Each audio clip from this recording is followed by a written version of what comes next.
Budget एकदम से लगता है जैसे ही झोल झाल करके। पर सर सरकार का ये कहना है कि किसान, युवा और रोजगार को मद्देनजर रख करके ये बजट बना है। किसान, युवा और रोजगार को ध्यान में रख करके पिछले लगभग 4-5 वर्षों से कि कृषि रोड मैप बनाए हैं, ये चला रहे हैं। तो ये किसानों के हित में जब बन रहा है तो किसान की आय क्यों डिक्रीज कर रही है? आय बढ़ना चाहिए ना किसानों का। आप बजट दिखा रहे हैं, मैंने लोगों को मैंने केवल झलकी दिखा देते हैं कि हम ये करेंगे, वो करेंगे, वो करेंगे, आज जीरो पर हैं। बिहार विधानसभा में बजट सत्र चला था और ऐसे में बजट का विस्तार किया गया और बजट को लेकर काफ़ी अलंगनाएं भी लगाई जा रही हैं। ये बजट क्या जनता के हित के लिए है या फिर सरकार के फ़ायदा के लिए है? नमस्कार, आप देख रहे हैं बिहार डे लाइव, मैं निखिल। देखिए, बजट सत्र चला और ऐसे में बजट को लेकर लगातार जो है विपक्ष सवाल खड़े करते हुए नज़र आ रही हैं, पर हम बजट के मुद्दा को लेकर सीधे तौर पर जानने की कोशिश करेंगे कि क्या जो बजट है वो चुनावी बजट है या फिर सीधे तौर पर जो जनता को है ये बजट फ़ायदा पहुंचाने वाला है। इसी तमाम मुद्दों पर हमारे साथ बातचीत करने के लिए मौजूद हैं राजद के राष्ट्रीय उपाध्यक्ष उदय नारायण चौधरी जी। क्या कुछ कहते हुए नज़र आ रहे हैं, पहले उनकी बातों को सुनिए। सर, जिस तरीके के बजट की घोषणा हुई है, 3,16,895 करोड़,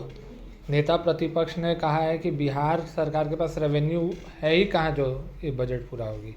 पहली बात जान लीजिए कि बजट कमाने क्या है। जी, बजट कमाने होता है कि आय व्यय का हिसाब, खर्चा देना, और आगे हम जो काम करने वाले हैं जी, उसको हम कैसे पूरा करेंगे, कहाँ कहाँ से पूरा करेंगे। जैसे किसी आदमी को वेतन मिलता है 500 रुपया और वो खर्च कर देता है 1000, तो उसका क्या हालत होता है गांव में।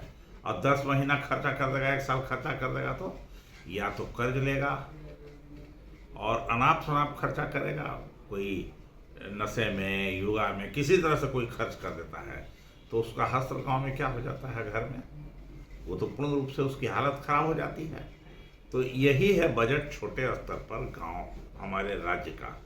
तो राज्य का जो बजट है, ये जैसे दिल्ली का बजट भौकाल है जी। अब 5 ट्रिलियन का वर्ड भुला गए, वर्ड में भुला गए हैं, केंद्र सरकार भुला गई है 5 ट्रिलियन।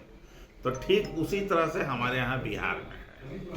तो बिहार के बजट 3 करोड़ और 3 लाख समथिंग, लगभग 3.5 पौने 3 का है, सॉरी 3.5 पौने 4 करोड़ का, लाख करोड़ का ही बजट है जी। तो ये पैसा आप कहाँ से खर्च कीजिएगा, इसकी भी आपको जानकारी देनी होगी ना। तो 2 तरह का है खर्चा। एक तो है कि हमको कितना आय होगा जी, और क्या क्या चीज़ में हम खर्च करेंगे। जैसे आय है कि टैक्स लगाते हैं आप, उस टैक्स से हमको मिलेगा। निबंधन टैक्स है, रोड टैक्स है, एक्साइज टैक्स है जो खत्म हो गया है अब, आयकर है, सेल टैक्स है, जो सेल टैक्स बदले अब क्या होता है, दूसरा आजकल जो एक ही जगह सब कलेक्शन हो रहा है, जीएसटी। तो आपको इस तरह से टैक्स या रेवेन्यू कितना आपको प्राप्त होता है, या कुछ बेच उच के भी कितना आपको आय होगा। तो जितना आय होगा उसके अनुपात में आप जो काम करने के लिए ले रहे हैं इतना लंबा, तो कहाँ से खर्च कीजिएगा, लोन लीजिएगा, बेचिएगा, इसका कोई हिसाब सही तरीके से नहीं है। सी वोटर्स का सर्वे कराया गया था। आप फिर बदल रहे हैं, इधर उधर भाग रहे हैं, आप बजट से कूद गए उधर सी वोटर पर। तो कहीं से भी, जैसे फॉर एग्जाम्पल डेमोक्रेटिक स्टेट में 3 चीज सबसे ज़्यादा जरूरी होता है। पहला है भोजन, वस्त्र, आवास, चिकित्सा और शिक्षा। तो ये 5 चीज है। शिक्षा पर पिछली बार से बजट कम है, शिक्षा पर भी पिछली बार से बजट कम है। कैग के रिपोर्ट से इसको मिलाइए तो पता चल जाएगा जो साल में और कहाँ कहाँ। तो तो उन सभी का कोई इसमें समावेश नहीं किया गया है। बजट एकदम से लगता है जैसे ही झोल झाल करके पर रख सर दिया सरकार का ये कहना है कि किसान, युवा और रोजगार को मद्देनजर रख करके ये बजट बना है। गया। किसान, युवा और रोजगार को ध्यान में रख करके पिछले लगभग 4-5 वर्षों से कि कृषि रोड मैप बनाए हैं, ये चला रहे हैं। जी।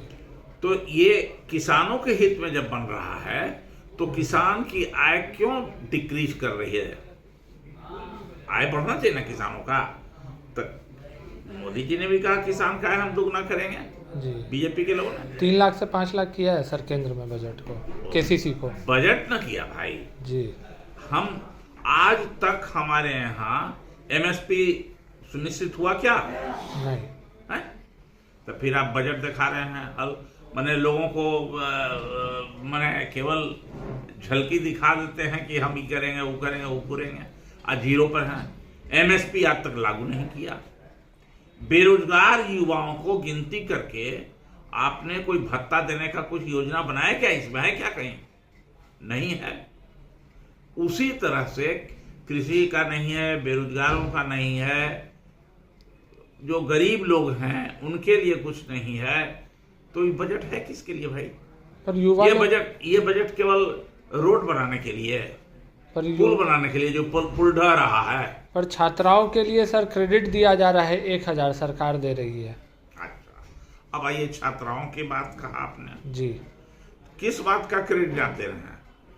एक तो पहले से ही छात्र छात्राएं इस राज्य के और देश के लोग लगभग पैदा लेते के साथ 5000 रुपये कर्ज में आदमी डूब जाता है। पैदा लेता है, कर्ज लेके पैदा लेता है। जब हम जैसे 2 हाथ 2 आंख 2 कान है हमको, उसी तरह से इंसान जब बच्चा जब पैदा लेता है हमारे यहाँ, तो पहले से ही उसके ऊपर 5000 रुपया का लगभग कर्ज चढ़ा हुआ आता है अकाउंट में, जो देसी विदेशी सब कर्ज है हमारे देश में। तो पहले से कर्जदार है 5000 का।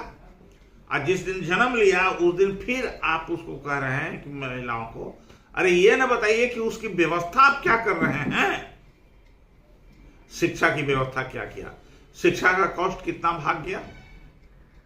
अब जो पहले माँ बाप शिक्षित करते थे मैट्रिक क्लास के बाद, हाई उसके बाद, आप देखिएगा आने वाले कुछ दिनों में माँ बाप के पास उतनी कैपेसिटी नहीं रहेगी कि अपने बच्चों को, लड़का लड़की को पढ़ा सके, क्योंकि सबका निजीकरण होते जा रहा है। निजीकरण में फीस बढ़ रहा है। सर एक आखिरी सवाल रहेगा कि नेता प्रतिपक्ष तेजस्वी यादव मुख्यमंत्री के कुर्सी पर अगर 2025 में बैठते हैं तो क्या बदलाव करने जा रहे हैं बिहार में? देखिए, तेजस्वी यादव जी का विजन बहुत क्लियर है जी। और ये विजन क्लियर कि कैसे हम स्टेट में अमन चैन कायम करें, कैसे हम बेरोजगारों को रोजगार दें, कैसे हम अपने राज्य का विकास करें, चाहे कृषि क्षेत्र का हो या गरीब लोगों का हो, विकास करें। इसका एक बहुत ही क्लियर विजन है। मैं इसके लिए उनको धन्यवाद देता हूं। और जब 17 महीना उनको मौका मिला, तो जिस तेजस्वी यादव को माननीय मुख्यमंत्री ने कहा था कि तुम रोजगार कहाँ से दोगे, अपने बाप के घर से लाओगे, तो लेकिन अब उनके कहाँ से आ गया? जब तेजस्वी यादव सत्ता में आए, उन्हीं के साथ आए, तो उन्हीं के कलम से करा दिया। और सर उनका तो कहना है कि तो क्रेडिट लेते हैं तेजस्वी यादव। तो पहले 19 साल से काहे नहीं कर रहे थे? 20 साल से आप 15 साल पहले से क्यों नहीं क्रेडिट ले रहे थे आप? जब तेजस्वी यादव के लिए इंतजार करते हैं कि क्रेडिट वही हमको आके देगा। यही है विद्वता और यही है ज्ञान तेजस्वी यादव का। और तेजस्वी यादव ने भी फिर कहा है कि हम माई बहन योजना में 2500 रुपया लोगों को देंगे, महिलाओं को। हम वृद्धा पेंशन 1500 रुपया करेंगे, 200 यूनिट बिजली फ्री करेंगे। तो इसका रोड मैप इनके पास तैयार है, विजन है, ये देंगे। जी धन्यवाद। तो आपने देखा और सुना कि किस तरीके से वो जो है तंज कसते हुए नज़र आ रहे थे बजट पर। उनका कहना है कि वो बजट तो लागू कर दिया गया है, बजट का जो विस्तार कर दिया गया है, पर ये बजट धरातल पर उतर ही नहीं सकता। जब रेवेन्यू ही नहीं जनरेट होगा तो बजट कहाँ से? और साथ ही साथ एक बड़ा ऐलान कर दिया गया है और जनता तक भी एक संदेश पहुँचाया है कि अब की बार 2025 में तेजस्वी यादव मुख्यमंत्री बनेंगे, क्योंकि उनका विज़न क्लियर है। और नौकरी भले ही नीतीश कुमार के कलम से हुई हो, पर जो उसके पीछे का जो चेहरा है वो तेजस्वी यादव ही है, ये जनता बखूबी जानती है। पर ये सवाल हम आप पर छोड़ते हैं, क्या 2025 में फिर से तेजस्वी यादव दिखेंगे या फिर विपक्ष का जो है बात चलते रहेंगे? तब तक के लिए जुड़े रहे हमारे साथ, देखते रहे बिहार डे लाइव। धन्यवाद।